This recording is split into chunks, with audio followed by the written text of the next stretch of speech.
This is Dr. August Konkel and his teaching on the book of Proverbs. This is session number 15, Lessons from God's World. Proverbs chapter 25, verses 1 to 28.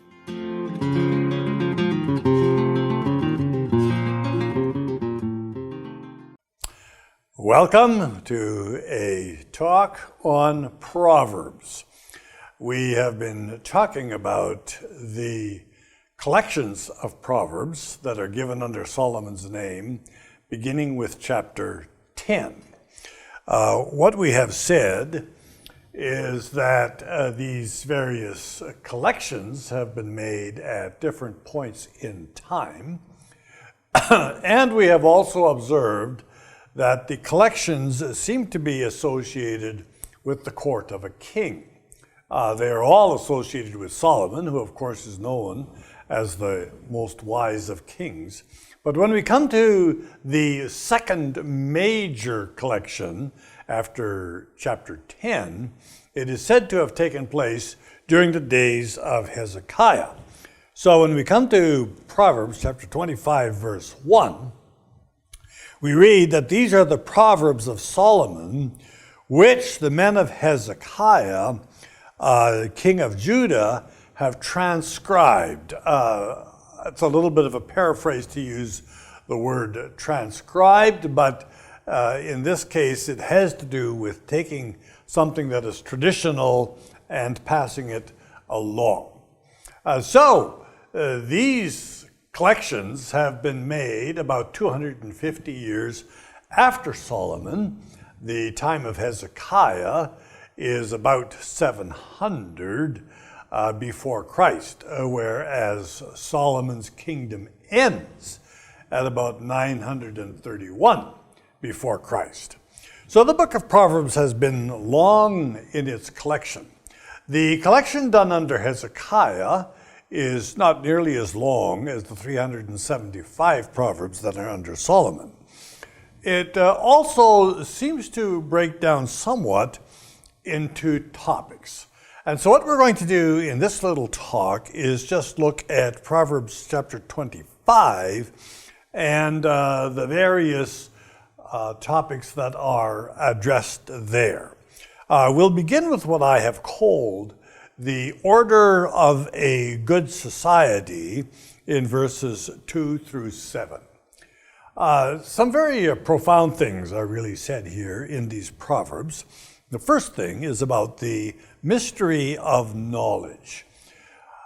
I always have to smile when scientists, be they physicists, be they astronomers, be they biologists, declare to us all of the knowledge that they have, even about the very origins of the universe itself that we live in, our galaxy, and probing ideas about the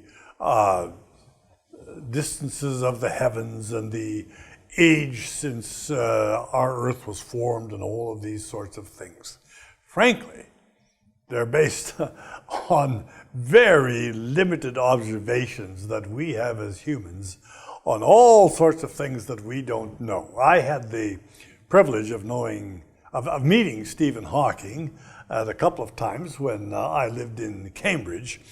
I remember reading with some diligence one of his first popular publications, A Brief History of Time, in which at that time he had a particular theory about the age of the universe. And then, even while I was in Cambridge, he was already revising his ideas.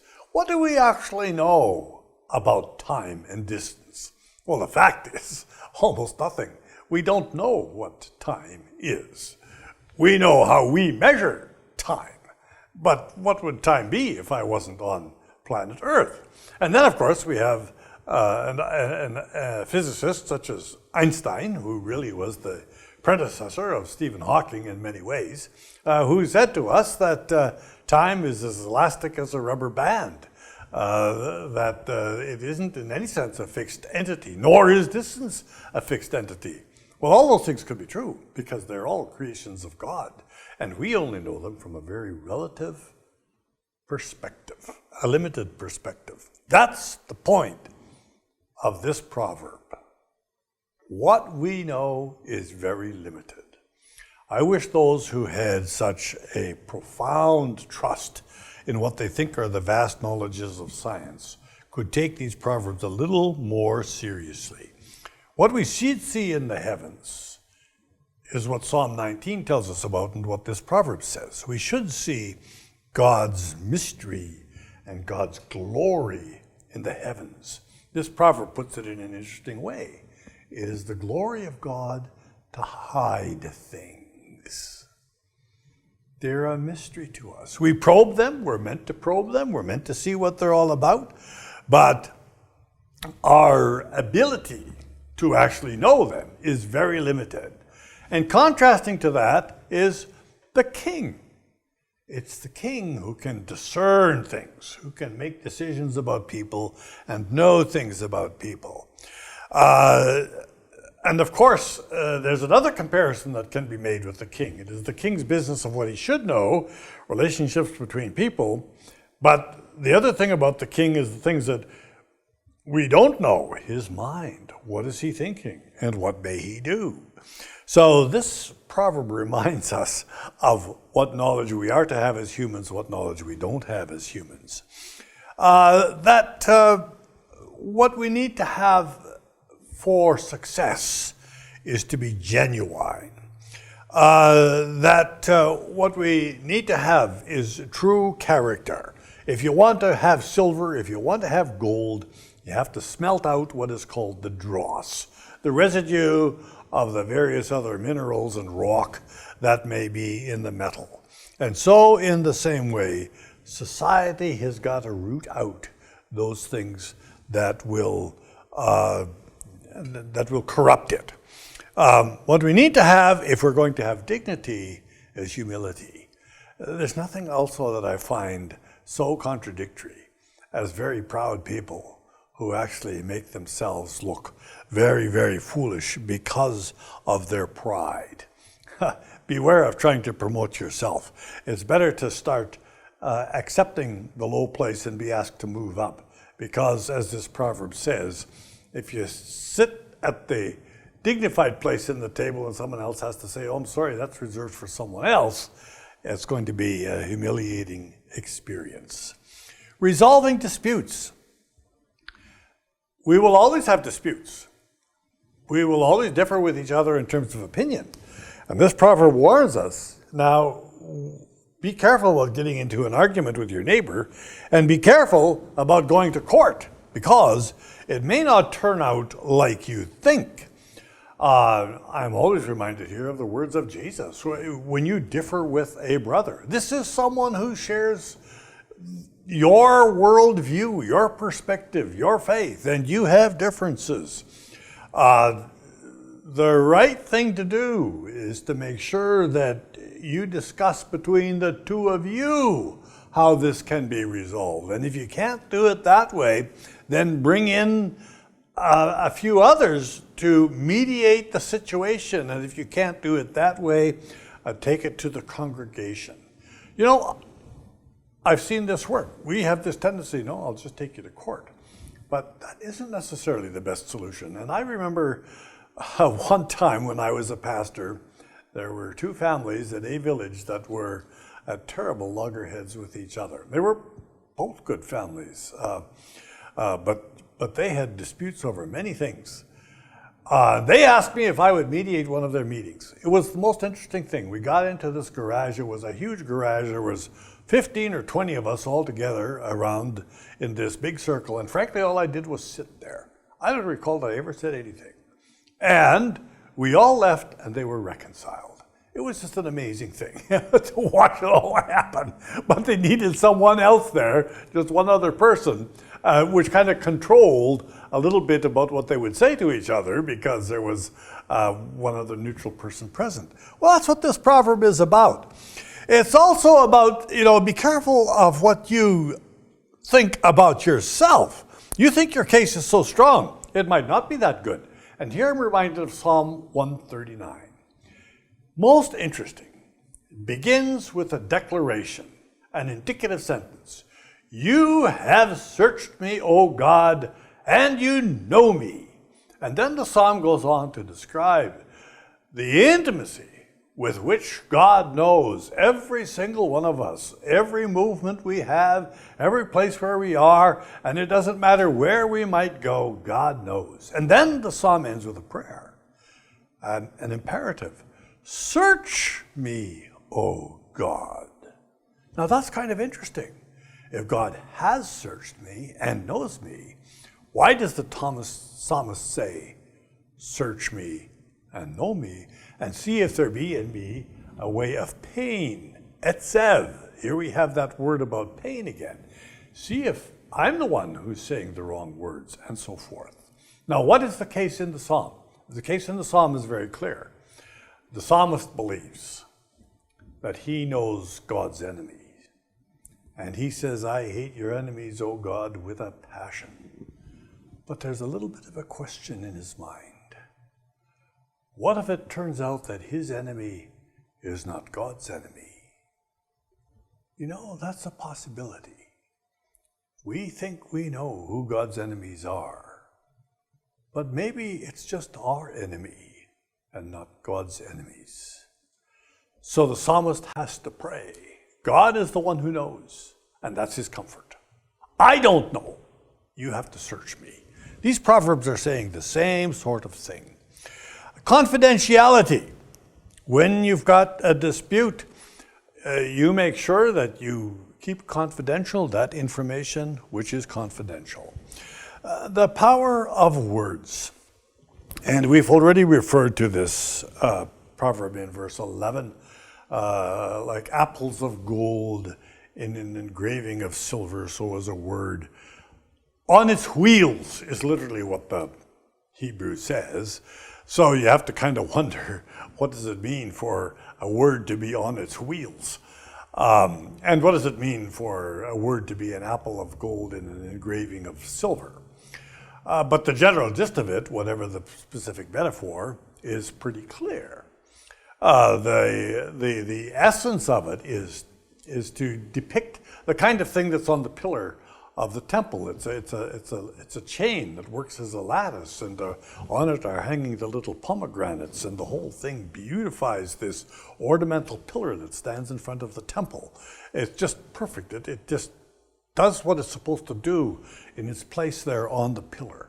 And so is the right word at just the right time. It just makes the whole situation appear different. It's mobile, it moves, it changes with the circumstance, it has its effect. Correction. You know, it's a good thing to encourage. It's a good thing to speak words that affirm. And in fact, complimentary words are going to be a lot better than criticism all of the time. Criticism has to be used carefully. However, if a correction is appropriate, and if that correction can be understood, then of course that's even better than a compliment. That's even better than an affirmation, because now you've advanced the situation. This is a whole tricky business. If you have a criticism that isn't going to be understood, there's no point criticizing. And that's what we tend not to know. We tend not to know that we shouldn't criticize when the criticism simply won't be understood. It doesn't mean it's not true. It just means it isn't going to be understood. And if it isn't going to be understood, you're only going to rouse anger and resentment. So messages need to be expressed so that it strengthens a relationship. Our Canadian Marshall McLuhan is famous for his declaration that the medium is the message. In other words, the way in which the message is given is a whole part of the message itself. And of course, this is always true. Then a number of proverbs that we have here in this chapter about good relationships. Be careful what you promise. Oh my, especially with children. They can hear a promise when you think you haven't made one. They do it all of the time. But you promised. Well, now, is that exactly what I said? But sometimes we do make promises that we're not too able to keep. Make sure our reactions are corrective. Be moderate. This one I like. As the proverb expresses it here, don't make your neighbor wish that you were leaving. That's what you don't want to have happen. You don't want to overstay your welcome, where someone is going to be asking, I wonder how soon they're going to go.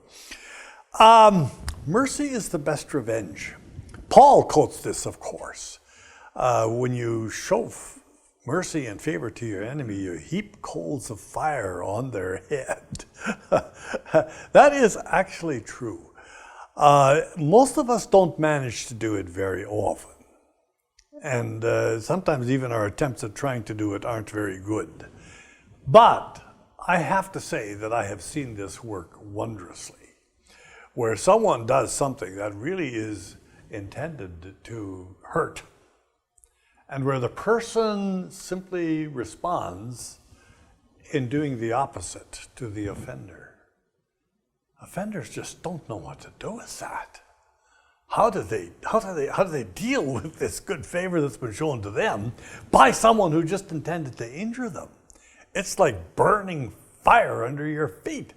How do you handle this? But it sure can change the attitude in a hurry. Slander. There is a difference between gossip and slander, though I think in our language they do tend to overlap. But slander is to say something that, generally speaking, has some kind of truth to it, but it's meant to give an inference that is very negative. That's the thing about slander. Slander is usually not all wrong. It couldn't work if it were all wrong.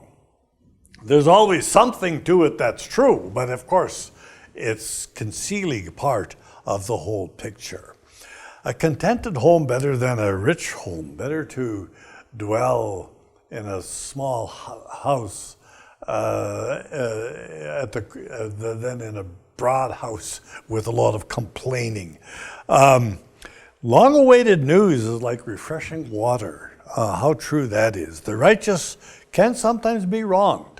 No question about that. Lack of self-control is like a city without defense.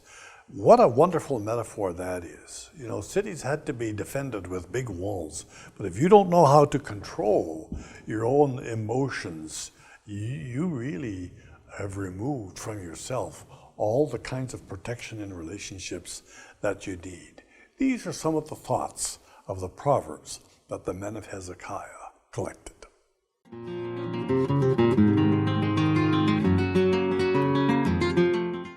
This is Dr. August Konkel and his teaching on the book of Proverbs. This is session number 15, Lessons from God's World. Proverbs chapter 25, verses 1 to 28.